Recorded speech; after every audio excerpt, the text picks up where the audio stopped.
Você percebeu o detalhe ali no episódio 4 de The Last of Us que pode revelar pra gente que o Tommy já estaria em Seattle nesse momento da história? Uma pista ali seria o Tommy mesmo? E o ponto sobre essa mudança da Dina na continuação da jornada da história dela também querer vingança. Querer vingança até um pouco mais do que a Ellie, pelo que aparenta. E uma cena extremamente importante ali que faz referência a exatamente o final do jogo. O final que provavelmente vai ser o final da terceira temporada. Pois é, esses são alguns dos segredinhos, detalhes e referências que a gente tem no episódio 4 de The Last of Us que eu resolvi trazer. Se você quer saber, cola aqui, vambora. Fala, povo bonito que assiste esse canal lindo chamado A Gente Faz Agora, tudo bom com você que tá assistindo? Eu tô bem demais, eu sou o João Victor, pra você que não conhece. E hoje eu tô de volta aqui, finalmente, pra voltar a falar sobre The Last of Us segunda temporada, pra gente voltar a falar sobre o episódio 4 e trazer o nosso vídeo de segredos e detalhes aí do episódio que a gente traz toda semana. Essa semana atrasou um pouquinho aqui por conta das outras produções, um monte de coisa que foi saindo, mas a gente não para com a cobertura que é sinistra. Então, antes de tudo, já deixa o like, ajuda muito na divulgação desses vídeos aqui de The Last of Us. Se inscreva no canal também pra você não perder nada da cobertura. Essa semana ainda tem mais vídeo, mais pontos pra gente revelar. Já tem novas imagens do episódio 5 pra gente analisar também. E é o seguinte, mais um episódio importante aqui de The Last of Us, que avança os eventos do jogo em uma certa velocidade, mas o ponto principal da história avança de uma forma até que um pouco calma, porque precisava mostrar essas outras coisas. E sim, ambienta muito o relacionamento entre Ellie e Dina, como também ambienta pra gente os principais vilões dessa temporada, como por exemplo os Serafitas, que a gente vai ver um pouco mais ainda no episódio 5, mas também a WLF com seu líder ali, o Isaac. E é aqui que é o primeiro detalhe que eu quero trazer, de que o soldado aceitou. E que soldado que é esse? Vamos voltar lá pro início. Logo no início do episódio, né, a gente vê aquele flashback, aquela cena que joga lá pra 2018, quando a Fedra ainda controlava Seattle, e o Isaac tinha seu esquadrão de soldados ali, o Isaac que era um sargento da Fedra e que traiu todo mundo, traiu o movimento pra iniciar a WLF. E exatamente, antes dele trair, ele chama ali, né, um dos soldados, que é um novo, um recruta, né, um soldado iniciante, pra poder participar ali do momento que ele vai interrogar as pessoas da população, sendo que na verdade ele só tava dando uma chance de vida pro cara, né, porque ele ia matar todos os outros soldados ali com a granada e iniciar essa revolução se juntando à WLF. Mas é que tá, na cena quando isso acontece, o Isaac mostra sua verdadeira face, ele vira pro recruta e pergunta: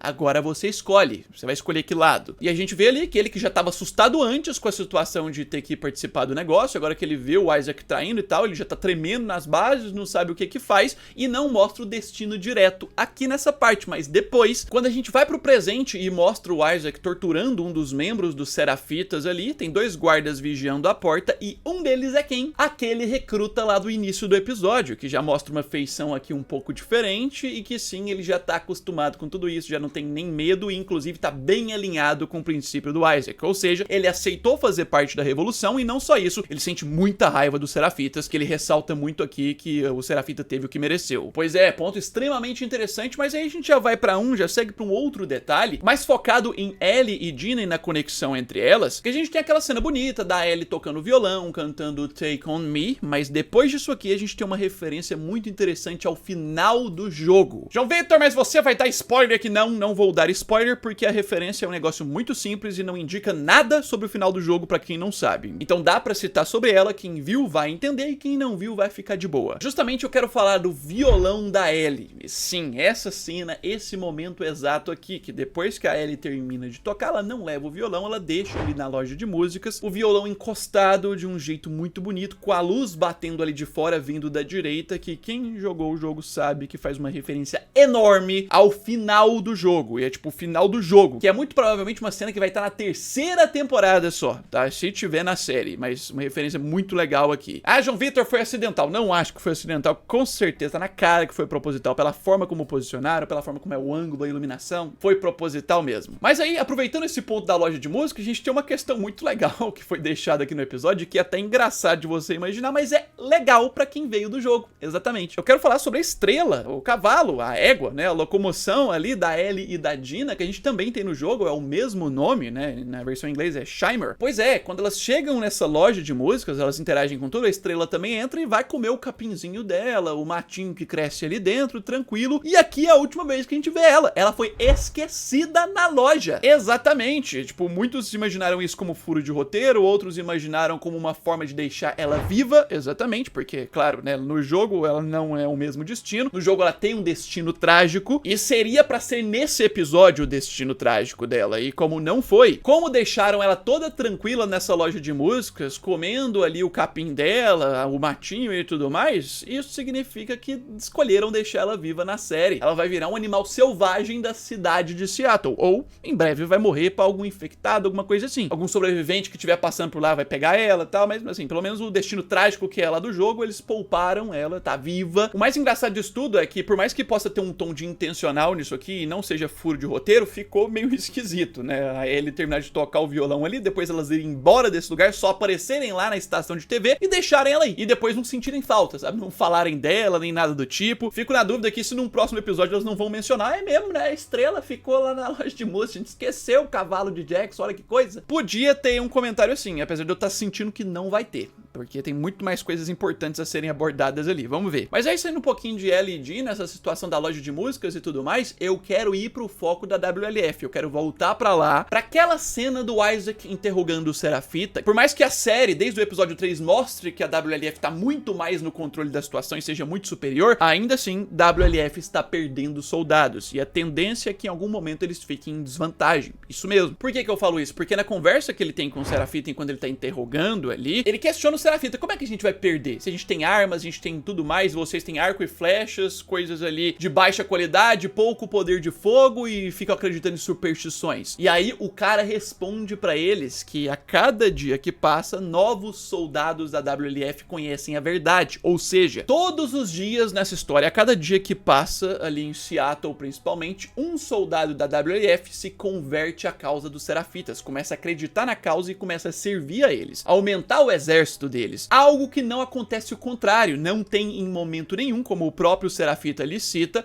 um Seraphita que vai aceitar a causa da WLF, porque não é uma causa forte, que vai dar ideais fortes, muito provavelmente. Então a ideia que essa cena traz é que, além da WLF perder soldados em batalha, os que morrem pros Seraphitas, pode até ser que eles matem um pouquinho mais de Seraphitas, mas ainda assim eles perdem no sentido de alguns virarem a casaca, e o contrário não acontece. Então aqui já é apresentada a primeira tendência do fim da WLF nessa temporada. Foi apresentada agora e pode acabar nessa mesma temporada. Pois é, mas aí voltando a Ellie e Dina, voltando ao que tá acontecendo em Seattle, eu tenho que falar sobre a polêmica, e nesse detalhe eu vou pedir até pro editor colocar na tela com interrogação, porque ainda não dá pra confirmar, mas é algo assim, a se inclinar, tá? Eu quero falar sobre o Tommy em Seattle. É, sim, com interrogação mesmo, porque o Tommy, irmão do Joe, a gente sabe no jogo que ele participa da vingança também. E na série começou a ser cotado muito forte e tudo mais, que ele pode não ir, principalmente pelo que foi mostrado no episódio 3, parece que as motivações deles são menores, mas eu mesmo falei no vídeo de detalhes do episódio 3. Tommy não tem as mesmas motivações de vingança do que no jogo, a vingança pelo Joe e tal, ele é mais cauteloso na série, mas ele tem outras motivações pra ir pra Seattle. Ele tem a motivação de ter que resgatar Ellie e Dina, e na cena que ele conversa com a terapeuta lá no episódio 3, ele mostrou muito essa preocupação da Ellie, e como a Ellie foi, é bem possível que a maior motivação dele de ir pra Seattle seja pra poder resgatar a Ellie e a Dina, e vai aproveitar disso no meio do caminho pra lembrar da vingança e querer seguir com ela. Vai juntar o útil ao agradável. E sim, Gabriel Luna, o ator do Tommy, na semana passada, não fechou a boca e confirmou que Tommy vai pra Seattle. Eu quero dizer, inclusive, que eu tenho imagem de uma certa pessoa, um inscrito, que me mandou das gravações dessa temporada, que eu já vou revelar em qual ponto que é, porque são informações bem importantes dos últimos episódios que provam que o Tommy está lá, por isso que eu falei com tanta certeza naquele outro vídeo, antes mesmo da informação do ator sair. Mas aí que tá, onde isso se aplica no episódio 4. Vamos lá. Depois da cena do Isaac lá com o Seraphita, a gente tem o foco de novo na Ellie e na Dina. Elas chegaram ali na estação de TV, e ali elas encontram uma janela pra poderem entrar.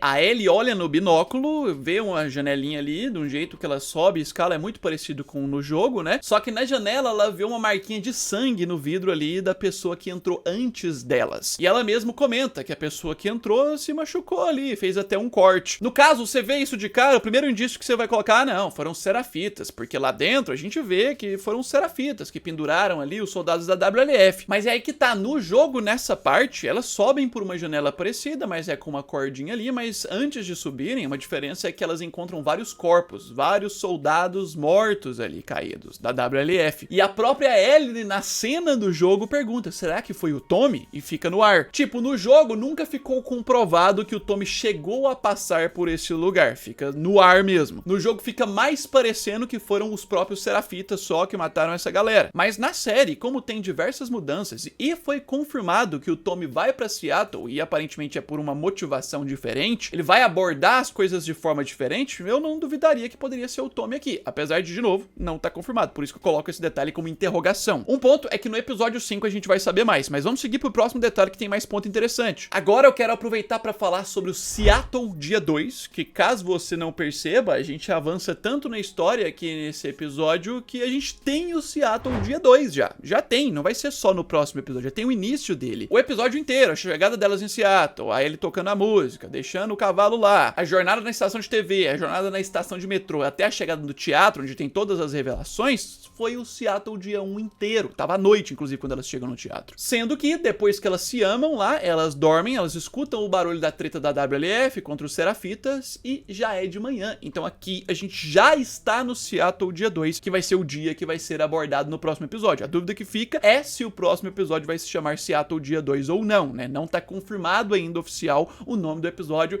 tá se oficializando geralmente os títulos de episódio só quando o episódio sai, então a gente vai ter que esperar domingo mesmo pra poder ver. Comenta aí se você acha que vai se chamar Seattle dia 2, o que você achou de, tipo, avançou mais ainda do que foi esperado no episódio 4, né? A gente já viu o início do Seattle dia 2 ali, é um negócio que muita gente não parou pra pensar, mas tem mais. Eu quero falar sobre a Dina, porque a Dina tem uma revelação que coloca ela numa posição de muito vulnerável nesse episódio, que ela tá grávida, mas ao mesmo tempo, Dina não vai parar. Esse é o nome desse detalhe e esse é um ponto preocupante que deixa a gente muito em dúvida sobre o caminho que a série vai seguir, porque ela revela aqui no teatro pra Ellie que tá grávida e a tendência, de acordo com o jogo, é a Ellie seguir pra poder matar a Nora, igual vai ser a sequência aqui do que parece, né, porque ela ouve a mensagem sobre a Nora e tal, e a Dina ficar no teatro, ela fica a maior parte do tempo no teatro ali, enquanto a Ellie segue fazendo a vingancinha ali sozinha, justamente porque a Dina tá menos vulnerável e não tem tanta motivação igual na série. Uma coisa que eu comentei dos outros episódios do 3, por exemplo, que muita gente concordou comigo, é que na série faz muito mais sentido a Dina acompanhar a Ellie pra Seattle do que no jogo. No jogo, a Dina só acompanha a Ellie porque ela gosta dela.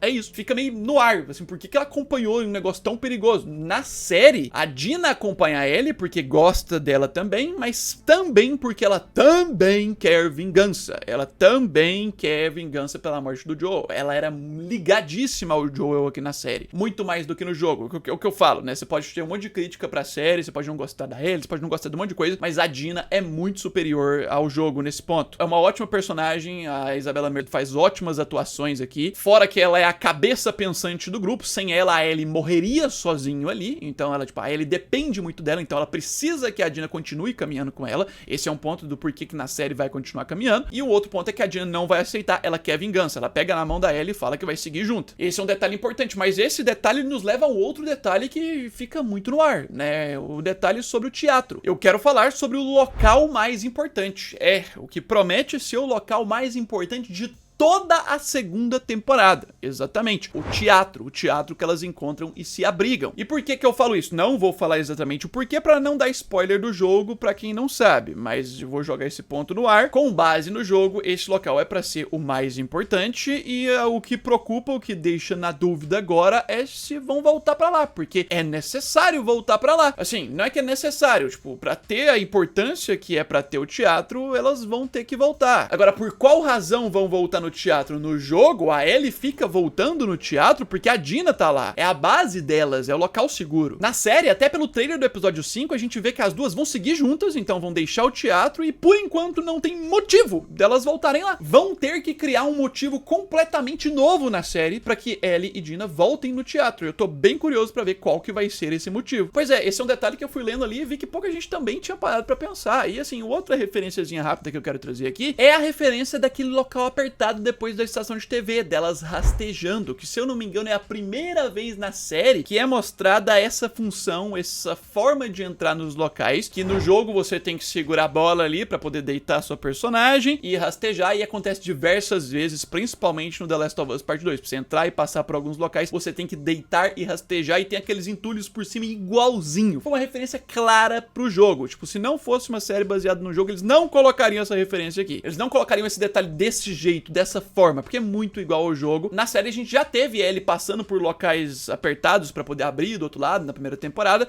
mas rastejando assim desse jeito não teve. Pois é, meu querido, muita coisa e tem mais. Se vocês quiserem eu trago um outro vídeo de mais detalhes ainda, né? Vou parar por aqui pra isso aqui não ficar grande demais, mas deixa o like, ajuda muito na divulgação. E não deixe de se inscrever no canal, que como eu disse, já tem imagens novas do episódio 5, novas imagens oficiais pra gente analisar e que revelam mais sobre o que vai ter nele, fora algumas entrevistas também. Então, se você não quer perder, se inscreva, deixa o like, ajuda muito. Já já eu tô de volta. É isso aí, um abraço. Fui!